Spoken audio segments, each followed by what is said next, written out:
Trump goes crazy. When Jasmine Crockett said this about Melania live on air, the studio lights were intense. The noise of the crowd hushed as the anchor leaned forward. Jasmine Crockett, perched with confidence, stared across the table.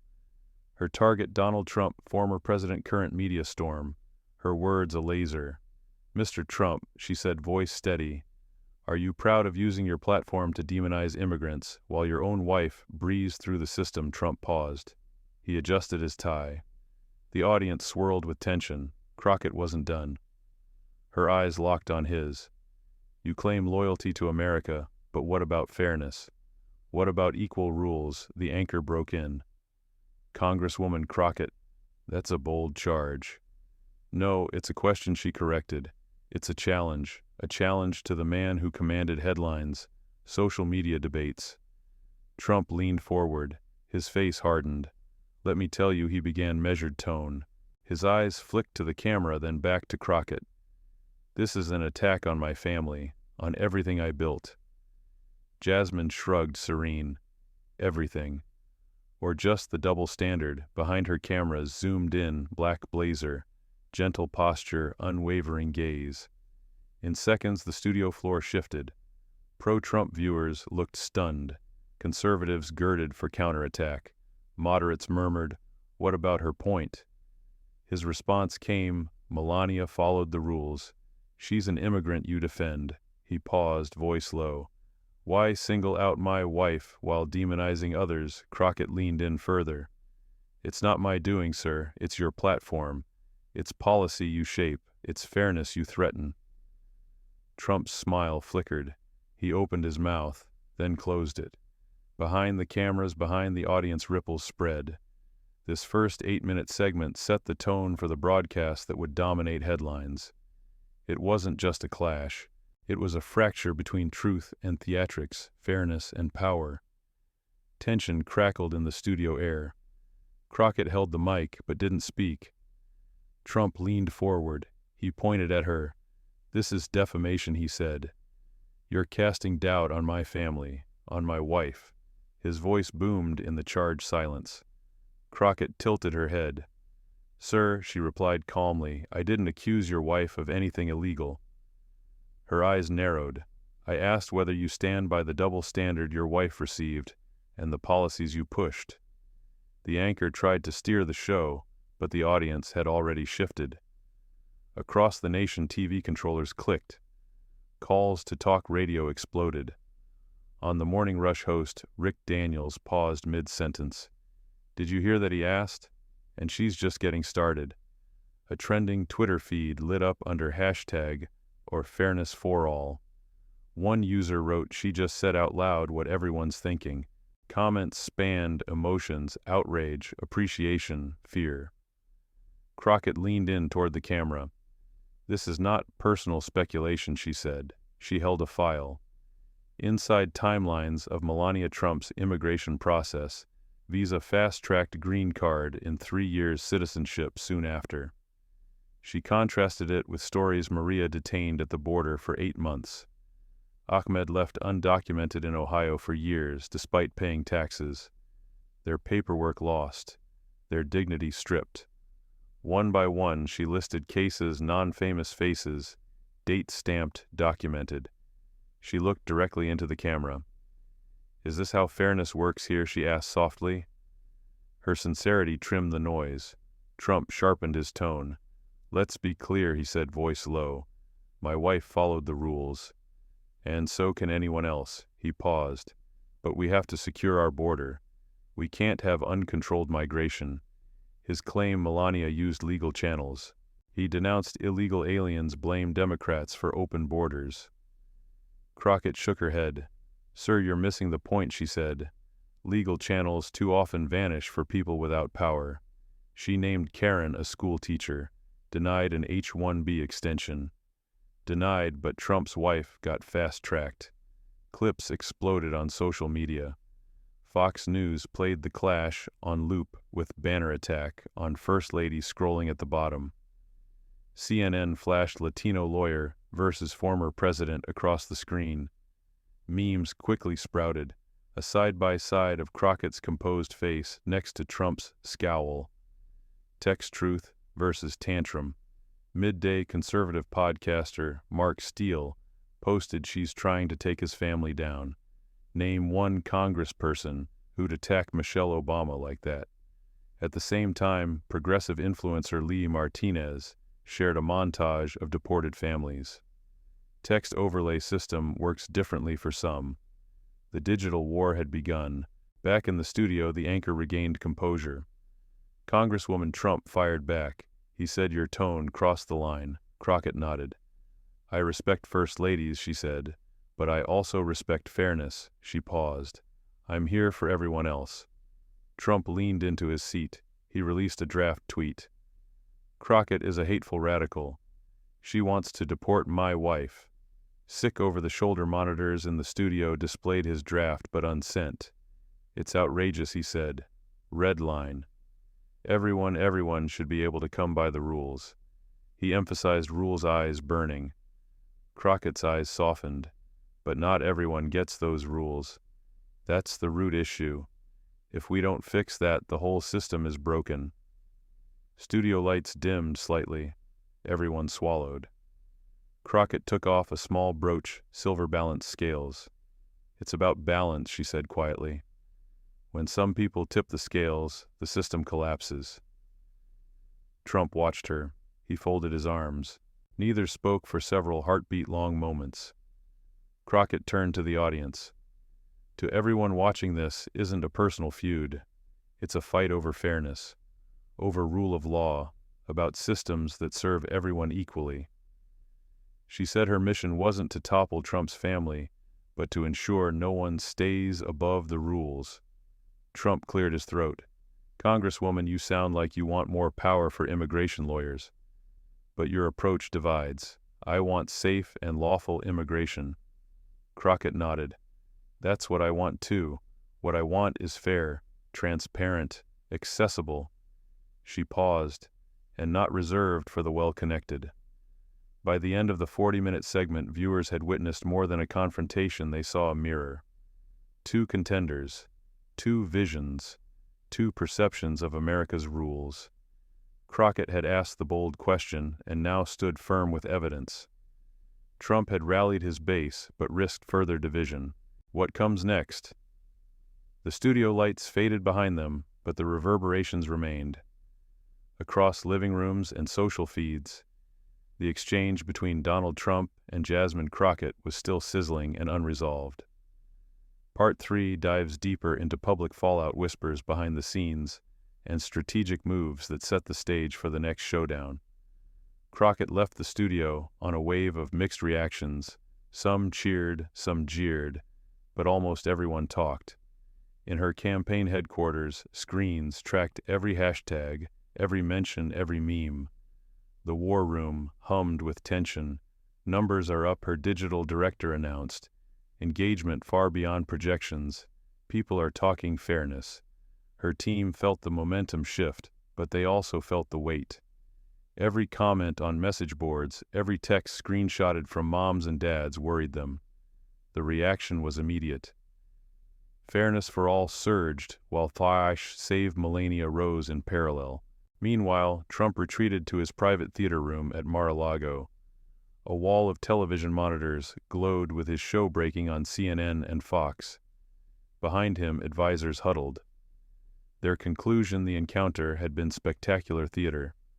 They leaned into it. A statement went to Trump's feed: Congresswoman threatens my family. Sick rhetoric will inspire hate. It was short, pugnacious, and perfectly measured. Then came the call. Comcast executives, cable compilers, even restaurant chains called, some to ask for clarifications, others to shift programming. News anchors debated whether to treat this as a political clash or a personal attack. Both sides circled the territory with purpose. Crockett emerged the next morning at an early sacred radio town hall in Austin. Over AM waves, she spoke softly, almost conversational, but with steel beneath. I don't expect everyone to agree, she said, but I do expect fairness. Process, not privilege. We have to protect our legal systems and our humanity. She punctuated the line. If our wife of a former president walks a different path than a single mom from Mexico, we shouldn't look away from that. Across town, Trump was live behind stage at a fundraising gala. Look at what she said, he told donors. He leaned into the same attack on Melania rhetoric. Democrats want to dismantle our values. Even my family is not safe. Weighted parrots of his phrase echoed through media outlets. Attack on Melania became a rallying cry, especially among conservative women's groups. The political landscape began to fragment. White suburban women saw a clash of decorum and truth. Some felt Crockett went too far. Others defended her courage. Latino voters, forcibly reminded of systems of disparity, responded with empathy and support. Independent centrists were torn, impressed by her argument, wary of the tone. Republican base unified around Trump under the banner of family defense. In small-town coffee shops, men over 65 debated it, like the town square always done. She poked a bear. He made it personal, but she didn't flinch. Meanwhile, financial stakes mounted. Pollsters began to call desks. A GOP mega-donor in Florida placed a soft hold on her TV bookings. Democratic strategists whispered about nationalizing the fight. Inside Crockett's office, strategy felt brittle. We need substance, said her chief of staff. Policy proposals, proof of impact. They launched a week-long series of community visits. She went to immigration clinics. She toured staffing centers. She sat with displaced families, people who felt cheated out of equal legal treatment. Clips from these moments, a hug to a mother, a conversation over paperwork, painted a different backdrop, not aggression, but accountability. Yet for Trump, the optics remained his. Campaign posture shifted again. Melania quietly shared a staged photo of her final citizenship ceremony, a tribute to patriotic pathways. It circulated with a heartfelt quote, "Grateful, proud, American." Trump touted it as an official family statement. Partisan media began analyzing the symbolism, steady calm versus outspoken challenge, fairness versus favoritism. Inside a high-end Washington restaurant, conservative advisors scheduled their next op-ed. Should they go hard on Crockett or pivot to spotlight Melania's grace? By Friday evening, grassroots videos began to bubble up. A retired school teacher compared timelines. A first-generation nurse shared her path using H-1B delays. These personal vignettes spread wide. They turned the abstract argument into lived reality. Late in the week, Crockett appeared again, this time on a late-night talk show. No heavy policy speech, just conversation. She was asked whether she regretted the opening salvo. "No," she said quietly. "I regret that we don't already have a system that treats everyone with equal respect." Back at Mar-a-Lago, Trump watched his face, unreadable. Advisors noted the contrast, embattled versus earnest. Eyes narrowed. Saturday morning streaming news panels buzzed. Was she brave or reckless? Did Trump misplay family defense? Will this matter in the midterms? Public opinion, it seemed, was not settled, but the argument had taken shape, fairness under scrutiny. On one side, outspoken attorney air of challenge. On the other, dignified former presidency. Yet beneath it all, two questions pulsed. Can Crockett sustain the narrative without coming off as disloyal?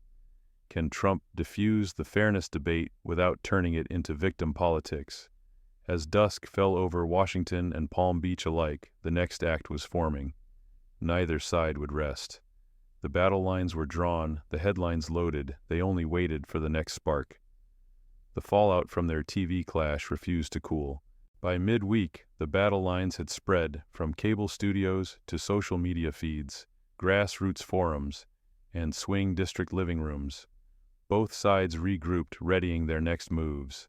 Jasmine Crockett woke early, catching glimpses of the headlines. Crockett doubles down, Melania supporters mobilize, national debate heating up. She read them all. She was tired but focused. Her morning began in a community center in Phoenix at an immigration legal clinic. Dozens waited in line. Some had green card applications stalled for years. Others were curious about citizenship eligibility. She moved through the crowd shoulder to shoulder with overwhelmed families. Cameras followed. Sound bites were ready. "I promised fairness," she told a reporter. "Your name shouldn't decide your path." That afternoon, her team released an op-ed from her. "We believe in America's promise, but for too many that promise comes with conditions.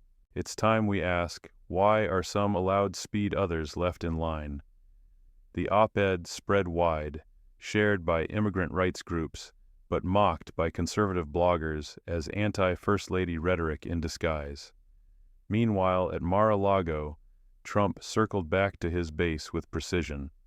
A statement from his PAC: "Jasmine's attack on Melania isn't just unfair, it's an attack on our family, on all families, keeping faith with our nation." He followed with a fundraiser address: "We stand together. They challenge us, so we strengthen our bond."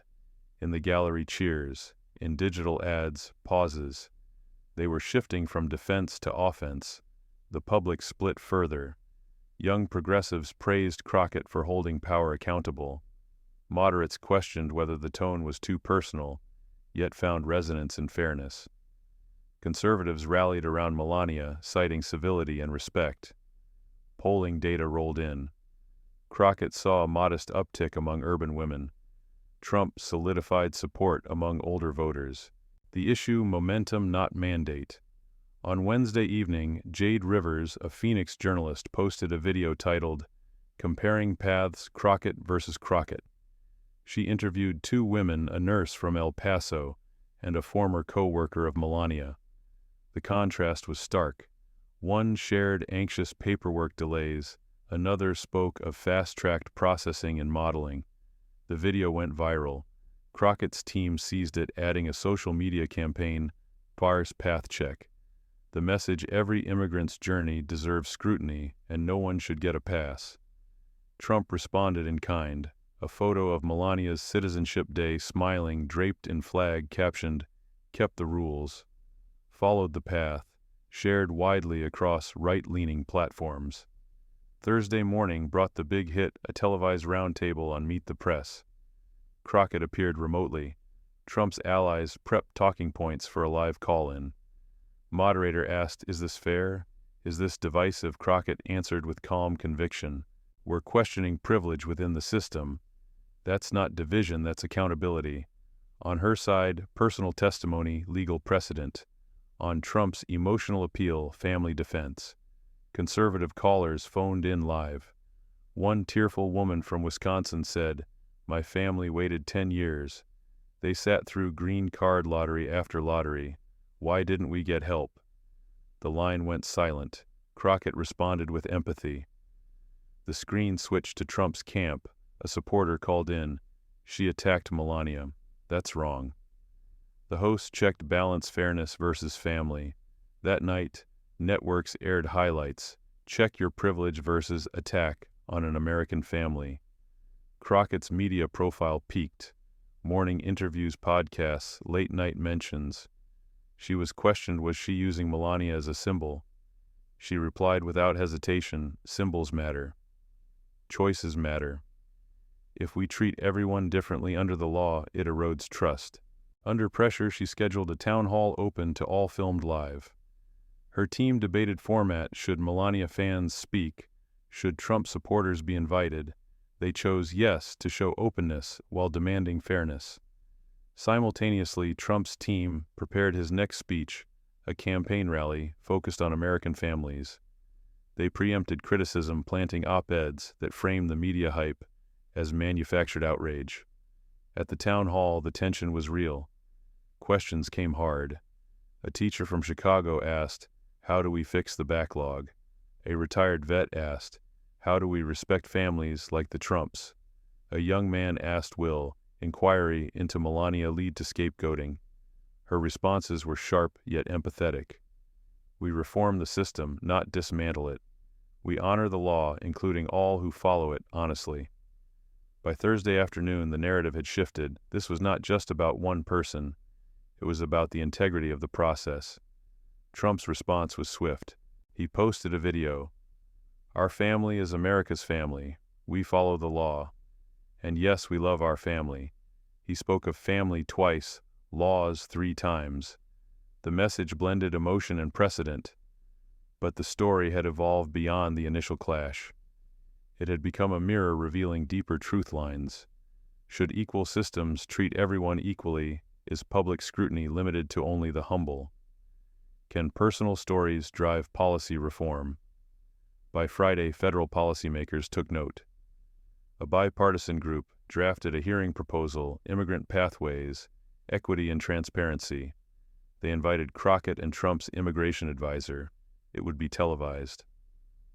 All eyes turned to next week. Crockett pressed on, determined this wasn't just a clash of narratives. It was a potential turning point. If fairness could outshine privilege, maybe this time America would listen. As fireworks crackled on Friday night at a campaign rally in Des Moines, brouhaha spilled over into the political mainstream. Donald Trump took the stage under floodlights. The stadium erupted. He held his notes but barely needed them. The message was clear. They come for us. They come for our families, and we stand strong. He targeted Jasmine quietly, carefully. They want to take Melania's story apart. We won't let that happen. Every mention of Melania prompted thunderous applause. Family was on full display, children flanking Trump, Melania's portrait behind him. It was a visual declaration, don't mess with us. Meanwhile, Jasmine Crockett was hosting a coffee and conversation in Rochester, NY. An old neighbor watched her warmly greet elderly constituents and college students browsing laptops. She wasn't grandstanding, she was listening. She left every question unanswered with a follow-up. How do you feel about fairness, about equal opportunity? Her answers were short and precise. I'm asking questions. And America deserves answers. Her team pushed out new ads. Ask the same. A split-screen video compared a mom waiting for green card to Melania's expedited visa timeline. It ended with a bold text overlay, one system. Shouldn't apply differently. That ad was targeted at swing voters in key Midwestern states. Within hours, it was seized by campaign teams. Democratic groups amplified it. Republican groups denounced it as weaponizing Melania again. But Mittens Johnson, a moderate donor, posted on LinkedIn, "Maybe fairness is a winning message, not mockery." Back in D.C., caucus discussions quietly began. A group of centrist senators mulled over a resolution supporting immigration system review. They cited Crockett's ad, not her tone, as opening the door. On Sunday morning, Jasmine taped an appearance on a civic podcast, Voices from Home. She spoke softly. This isn't an attack on anyone's story. It's an invitation to understand our system better. Our history is full of people who jumped the line, some legally, some illegally. It's beautiful, but good intentions aren't enough. We must ensure the same standards apply to Melania and Maria. She paused. That word, Maria, resonated, a common name among immigrant communities. Meanwhile, Trump's team launched a counter-ad, a montage of Melania as a devoted wife and mother intercut with American flag imagery. It ended with Trump's voice, "She came here. She followed the rules. We didn't cut corners." The ad played on Fox late-night promos. Share counts soared. Comments praised Melania's grace under fire. Others debated what is a fair path. By Tuesday, national readings began. NBC's exit polling simulation revealed that 47% of independent voters were paying attention to the debate. 31% said it affected their votes. It had become more than noise. On Capitol Hill, scheduling began for the proposed House hearing. Republicans threatened to block it. Democrats pushed forward, framing it as immigration system oversight, not Trump smear. It got a House Judiciary Subcommittee date. Days before the hearing, Trump's White House liaison quietly contacted congressional aides. If this turns into Melania under fire, we'll highlight each instance of white-collar visa success. The libs will look hypocritical. They planned a flurry of contrasting ads emphasizing every ordinary immigrant, who gained fast approval, 2 scientists, veterans, doctors. The goal bleed through Crockett's message. Jasmine responded with grassroots pressure. She toured community centers in Phoenix, Little Rock, and Phoenix again. Each time she met mixed crowds, some supportive, some skeptical. She fielded softball questions and got grilled about tone. Yet each time she stayed on message, it isn't personal, it's procedural. On Thursday, the night before the hearing, she received a leaked donor email. "This is risky, align with party, don't alienate." She read it, set it aside. Her reply, accountability shouldn't wait.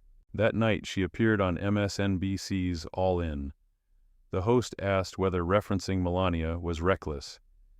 Jasmine leaned forward. "If we hide fairness behind privilege, we lose the system. We don't get to pick and choose who rights matter for." She was precise, composed. Social clips of that quote began circulating. The next morning, the House subcommittee hearing convened in room 214. Chairs were labeled Chair, Crockett policy experts, and Trump allies. It was bipartisan. Republicans and Democrats alike were present. Crockett went first. She laid out her opening statement focusing on data. EB-1 visas, granted about 10,000 per year since 2010. Average processing time for a standard green card 24-36 months. Average for EB-1, like Melania's, 6 to 8 months. If we all agreed that's fair, then why didn't that path come with transparency? She paused. Cameras rolled. Next, a Republican witness and immigration lawyer defended system flexibility. Special visas exist for a reason. They don't undermine fairness. They recognize merit. The room buzzed.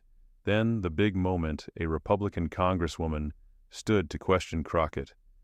"Are you saying Melania's path was illegal or just faster?" Jasmine answered. "I'm asking if it was transparent. That's for the record. She didn't accuse, she asked." That distinction resonated. During recess, political journalists crowded the hallway.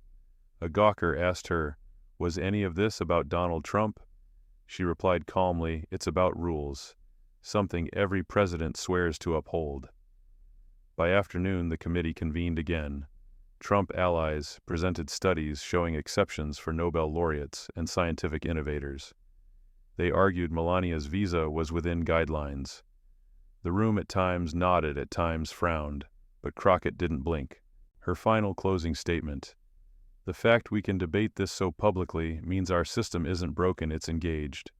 But if we normalize silent privilege, even for the powerful, we chip away at trust." It ended. Chairs scraped. People left.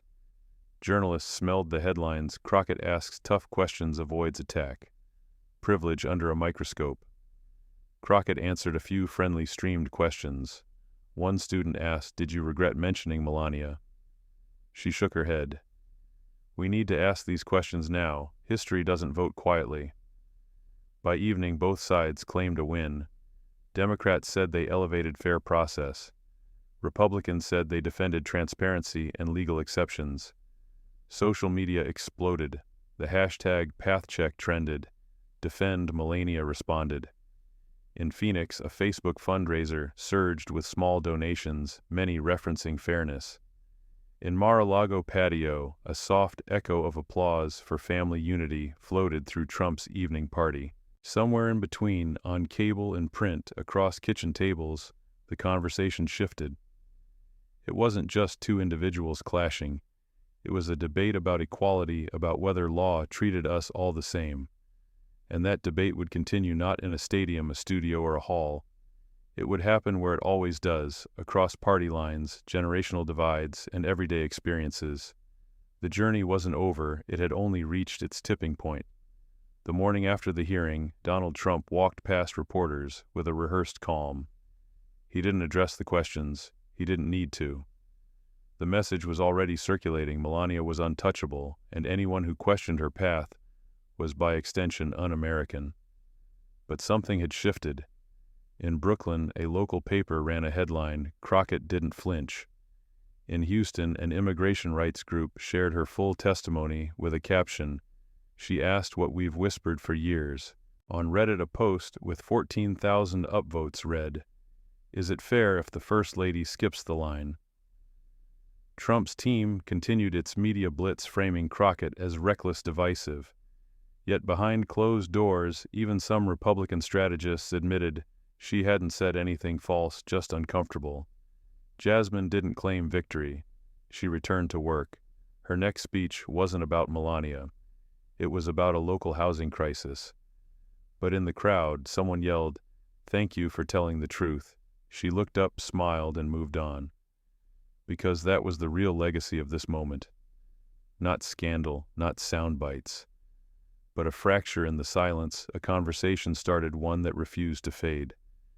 In the end, Crockett hadn't brought down Trump. She hadn't even tried. What she did was simpler. She reminded America that fairness isn't about who yells loudest. It's about who dares to ask the hard questions and who's brave enough to listen.